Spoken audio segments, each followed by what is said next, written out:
All right, Coulomb's law. Coulomb's law is going to involve charged particles. So we're going to talk about charged particles a bit. We're not going to spend a whole lot of time on Coulomb's law itself. It's really pretty straightforward.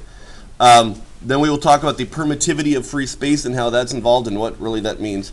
And then we'll talk how this applies to multiple point charges. So we're going to start with charged particles. Charged particles. Okay. There are three primary charged particles that we deal with. The first one, we deal with protons and electrons. Now, we also know that in atoms are made out of protons, electrons. They're also made of neutrons, with neutrons also in the neutrons with protons in the nucleus, neutrons. But neutrons have no charge, and so they're not really going to come into play here. Protons make what we've come to call a positive charge, and electrons make what we have come to call a negative charge. And these were assigned purely serendipitously by Benjamin Franklin.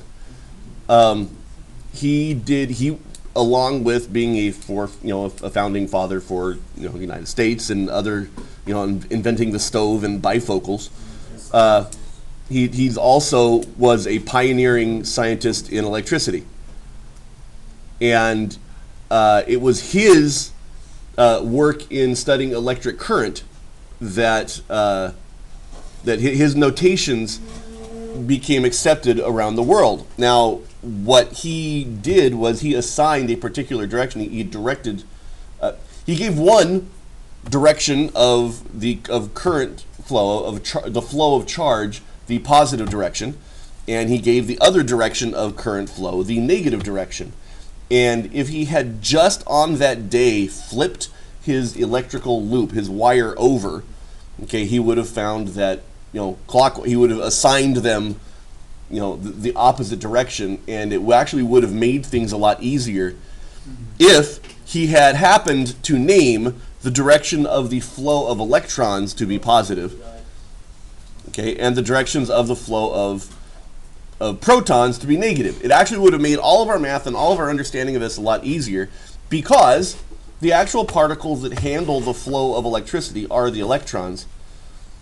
But we didn't find that out until about 200 years or 150 years after Ben Franklin just came up with these directions. So this positive and negative is purely serendipitous. It just happened this way, and we're kind of stuck with it. It would actually, the math would be easier if we could just flip them. And in the 50s and 60s, the military actually tried to come out with science curriculum so that would have positives and negatives switch. That would be electrons be positive and protons be negative. And if it's an arbitrary switch, let's switch it back, right? Well, all of the textbooks all over the world and all of the science textbooks in our country it was so ingrained in our behavior that it just became untenable to actually try to flip it back. There are other things that are like that. The typewriter, the QWERTY keyboard, is actually it was intentionally designed to slow down typists, because on a manual typewriter you would have these little hammers coming up and hitting a ribbon, and that sound of a typewriter is, if you have a clicks, if you click on your phone or clicks on your it's meant to mimic the sound of a click of a manual typewriter striking the ribbon and creating a print on the paper. Typists used to go so fast, or they would get up to a point where the manual hammers would jam up on each other, and so the keyboard, the QWERTY keyboard, was laid out in order to slow down the fingers of typists.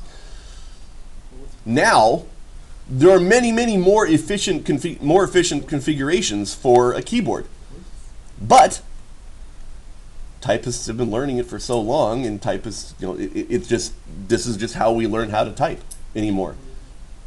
And so that's, and each language has its own intentionally inefficient layout of letters that's been passed down for generations and generations. So there are other things that are just serendipitously like this positive and negative arbitrary assigning. However, if we have a collection of charges, okay, and we have them next to each other, that this set of charges right here is going, and we found that this set of charges right here will exert a force on this set of charges going in that direction. This is something that Franklin was finding, and this set of charges here would exert a force on this set of charges going the other direction. All right, and then he found a collection of negative charges and put them near a collection of other negative charges, and they would also repel. So we discovered that like charges, if things are brought together that have a similar charge, then they will repel each other. And if we brought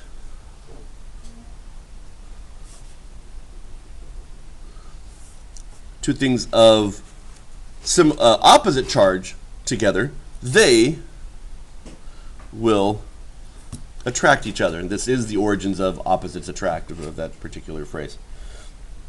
And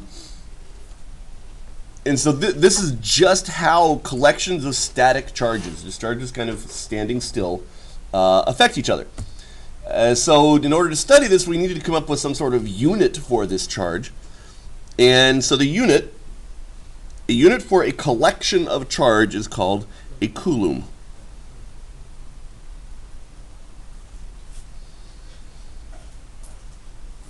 Okay, and it is given by the letter C. Is its this abbreviation, capital C, for Coulomb.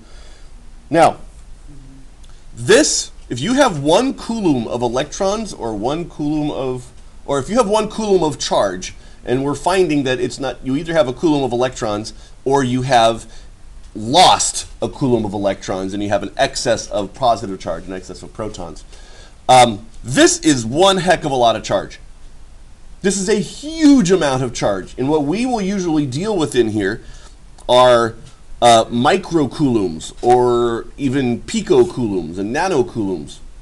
Okay, so we're talking, microcoulombs and nanocoulombs and picocoulombs, which is, 10 to the negative 6, 10 to the negative 9th, and 10 to the negative 12th coulombs. So we're talking millions, billions, and trillions of a coulomb. How much is a coulomb? We'll get there. We'll get there. Okay. All right. So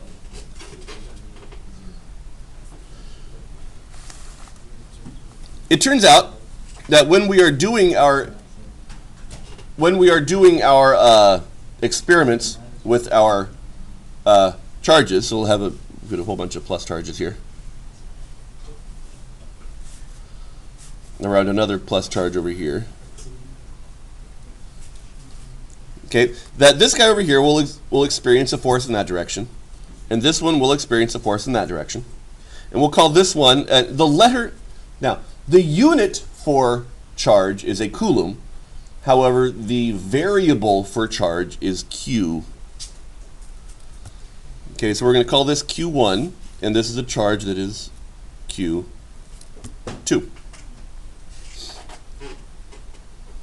All right, and the force that these two exert on each other, that if we were to double Q1, the force that it would exert on Q2 would also double. Okay, or if we were to double Q2, then the force that would exist on Q1 would double. And so we know that our force, okay, our electric force, it is a vector, is going to equal that these two is proportional to each of these charges. So it's going to equal Q1 times Q2 to some degree. Yeah. We also found that if we move this charge right here twice the distance away, the force between those two things is going to become 1/4. And this is, so it follows the inverse square law. It follows exactly the same inverse square law that we have with gravity. If you are standing right next to me and I yell into your ear, and then you double the distance away from me, the intensity of the sound will also fall off with the inverse square law.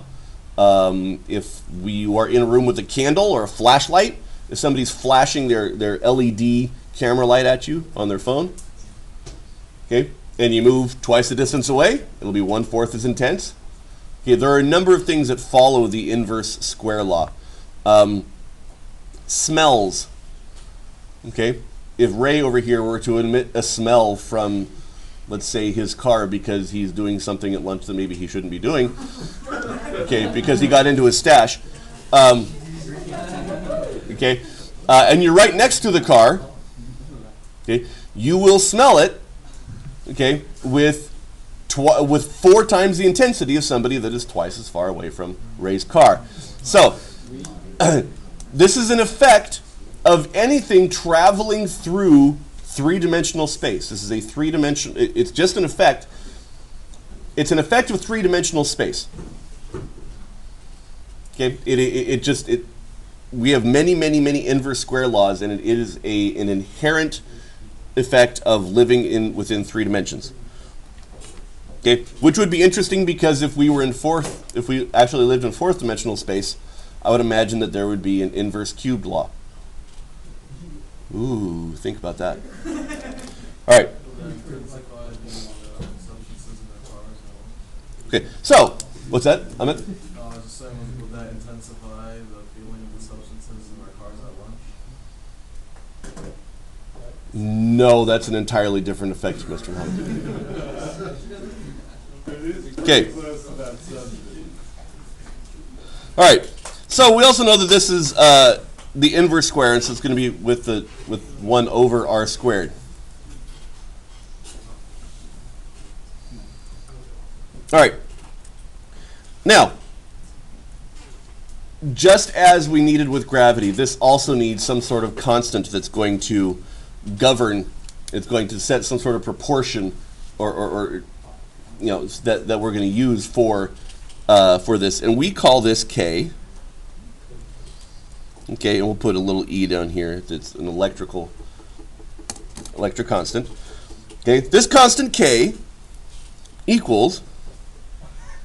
It's lowercase, by the way. I have a habit of writing it uppercase, but it's wrong. It is a lowercase k.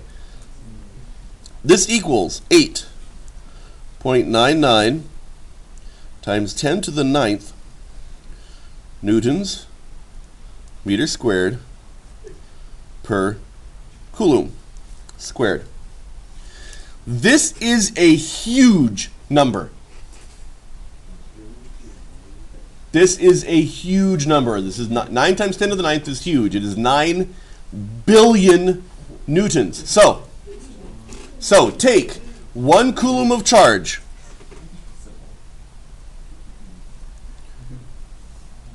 Okay, so we've got a whole bunch of pluses here. Okay, and take another Coulomb of charge.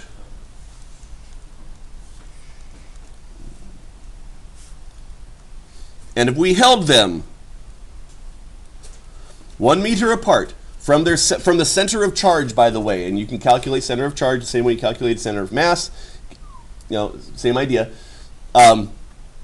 It actually works as an even better approximation than center of mass. It's really, really effective. A center of charge, if you hold them 1 meter apart, they will force each other apart with a force of 9 billion newtons. Okay? 9 billion newtons, they will be trying to push themselves apart. A Coulomb is a heck of a lot of charge. So 1 meter apart, right? Okay, so about, from elbow to elbow, okay, for most people. It would depend upon the mass of the charge. Okay, it would depend upon the mass of the object upon which you have the charge. Okay. Okay, so compare this for a second. Compare this value to G. Our gravitational constant equals 6.67 times 10 to the negative 11th. 10 to the negative 11th newtons per newton meter squared per kilogram squared. If you had a kilogram that had 1 Coulomb of charge on it, okay, and you had, so you have 2 different kilograms, and each of them have a Coulomb of charge on it. Okay, they would have to be a really far way away from each other in order for gravity to counteract its electric activity, right? So if they're the like charges, they'd have to be a way apart before the gravity is more attractive than the charge. All right. Okay, so that's where we're comparing this to G. Now, however, throughout the universe, gravity is a much more powerful force and a much more effective thing because it is only attractive. Coulomb's law is both attractive and repulsive because what happens if Q1, oh, I'm sorry, we also have a direction to this, and we need to talk about this. So our Coulomb's law here happens in the r hat direction. So if you have a positive charge and a positive charge here, the force that this one experiences as it relates to this one, okay, right, hold on. No.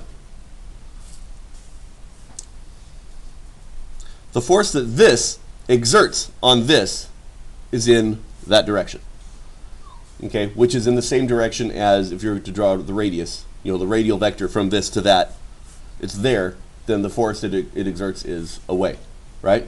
So you would have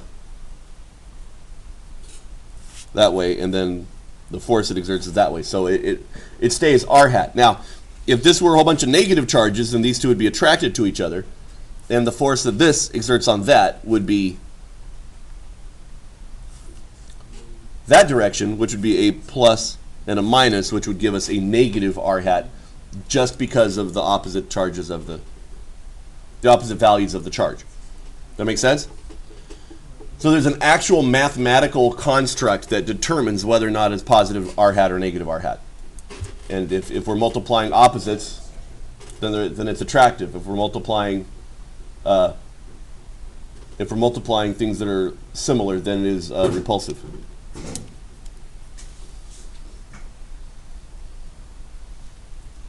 All right. Now this KE right here is also equal to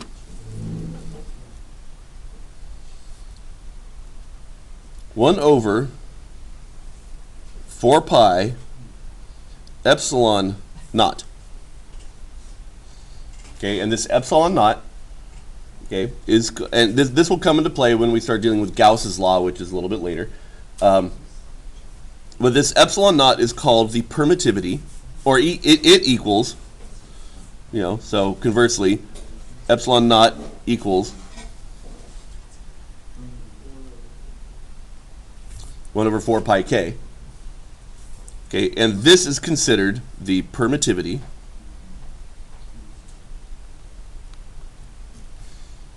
of free space. And this just means that it's how easily electric fields can pass through a vacuum. Okay, and it's a constant. It's a fundamental constant of the universe. It's how well fields pass through a vacuum. Because fields pass through all kinds of things. Okay, but it's a little more difficult. Like say an electric field passing through styrofoam than through a vacuum. And so the permittivity of the styrofoam will change that, but this is the permittivity of free space. Ashwin? How does the pi that is that has to do with Gauss's law, and we'll get into how they relate to each other. We're not quite there yet for that. We have a few more steps we have to do. Okay. Okay, so this brings us to, finally, Nick, question? Okay. Guys, please stop. Yes, sir, Charles? Okay. So if we have, we've got a charge here, and we've got, a Q2 over here, Q1, and we've got a Q3 right here. Yeah, Q3 is going to have two things acting on it. Q3 is going to be attracted to Q2, and it's also going to be repelled from Q1. And so I'm running out of paper here, so I'm shortening the vector. Essentially what you do is you have two different vectors, two different force vectors. You add them like two different vectors. So this is going to be the force of 1 on 3 is this guy right here. And this is the force of 2 on 3. And each one of them will have their own version of Coulomb's law acting upon it. All right, so this would be down here. This is going to be KE Q1 Q2 over, Q3 over the radius from 1 to 3 squared, right? And that would be, let's call it negative J hat, right? It's in that direction. And then plus, and then we'll have this one over here, which would be KE Q2 Q3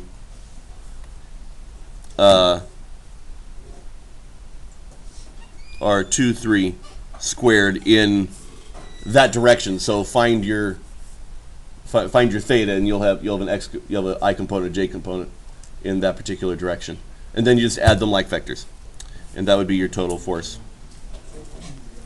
on that particle. You want this on the record or off? You want it on the record or off? Off. Okay. So that's it for Coulomb's law.